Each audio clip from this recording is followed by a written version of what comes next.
राम राम जी, कैसे हो मेरे सारे भाई। मैं अभी अपने देश से बाहर हूं, लेकिन हमारे देश में एक गंभीर मुद्दा चल रहा है, वो है एजुकेशन। मैं सबसे पहले आपको बता दूं, ना मैं किसी पार्टी के सपोर्ट में हूं और ना किसी पार्टी के विरोध में हूं, क्योंकि मुझे सारा किसी पर भरोसा ही नहीं है। और लोगों का, आप लोगों को पता ही है कि कब किसके लिए ताली बजाने लगे, कब किसको गालियां देने लगे, कुछ नहीं पता।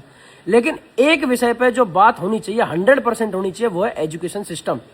क्योंकि एजुकेशन से ज्यादा जरूरी दुनिया में कुछ नहीं है। मैं खुद चाहे बहुत पढ़ा लिखा हूं या ना हूं, या मैं किन्हीं वजह से ना पढ़ पाया हूं, लेकिन मुझे उसकी इंपॉर्टेंस पता है और मैं हमेशा अपने आप को एजुकेट करने की कोशिश करता रहता हूं। और उसकी वजह क्या, क्योंकि मैं बाहर बहुत घूमा हूं, बाहर विदेशों में बहुत घूमा हूं, बहुत चीजें देखी हैं। इस वजह से मैं जानता हूं कि एजुकेशन सबसे ज्यादा जरूरी है, तो उसको बिल्कुल भी ढील में ना ले। दूसरा, मैं आपको बताऊं कि मध्यम वर्ग के जो परिवार हैं और ये जो गरीब परिवार के लोग हैं, उनके पास, उन बच्चों के पास सिर्फ एक ही ऑप्शन होता है अपनी उस गरीबी वाली दुनिया से बाहर निकलने का, वो है सिर्फ और सिर्फ एजुकेशन। हम जब छोटे थे, हमारे मम्मी पापा हमसे हमेशा कहते थे कि भाई बेटा पढ़ लिख ले, ना तो गांव में ट्रैक्टर चलाएगा, पढ़ लिख लेगा, कुछ अच्छा काम करेगा, कोई व्यापार कर सकता है, कोई बिजनेस कर लेगा। जब कुछ पता होगा तभी तो कुछ करोगे। हर एक चीज में मिलावट कर लो भाई, आधी रोटी कम खा लेंगे, आधी रोटी कम खा लो, रोटी में मिलावट कर लो, खाने में मिलावट कर लो, पीने में मिलावट कर लो, पहनने में मिलावट कर लो, कोई दिक्कत नहीं, चल जाएगा। पर शिक्षा में किसी भी तरीके की कोई मिलावट नहीं होनी चाहिए, कोई ढील नहीं होनी चाहिए, क्योंकि ये ही हमारे देश के जो बच्चे हैं पढ़ेंगे और यही हमारे देश को आगे बढ़ाएंगे।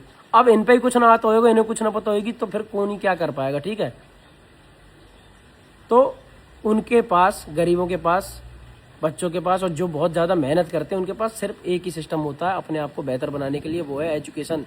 वरना तो अगर इसे भी खराब कर दोगे तो गरीब तो सिर्फ और सिर्फ मूंगफली बेचने के लिए रह जाएगा। तो प्लीज किसी भी चीज में लापरवाही हो भाई, आने वाली सरकार से, अभी जो सरकार है या फ्यूचर में जो आएंगी, हम जब धरती पर न रहे तब जो आएंगी, उन सबसे रिक्वेस्ट है, शिक्षा में किसी भी तरीके की ढील ना होनी चाहिए। जो लोग प्रोटेस्ट कर रहे हैं, उनके मन में कुछ तो रहा होगा, कुछ तो परेशानी उन लोगों ने झेली होंगी। हम अगर कोई चीज में अभी इन्वॉल्व नहीं है तो उसका मतलब ये नहीं है कि उस चीज से लोग परेशान नहीं हो रहे। मान लो मेरा काम अभी पढ़ाई का नहीं है, मैं सोचूं पढ़ाई से क्या दिक्कत है, छोड़, हम तो अपना कर रहे हैं बढ़िया। लेकिन जो कर रहे हैं, हर बच्चा सबसे पहले बड़ा होते ही स्कूल जाना शुरू करता है ना, अगर उन्हें अच्छी एजुकेशन नहीं मिलेगी तो होएगा क्या, फ्यूचर क्या होगा मेरे देश का।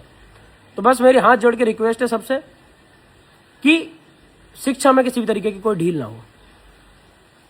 सब अपना ध्यान रखो, जल्दी मैं भी पहुंच रहा हूं इंडिया, एक बार फिर आप लोगों से बात होगी। अपना ख्याल रखो, जय श्री राम।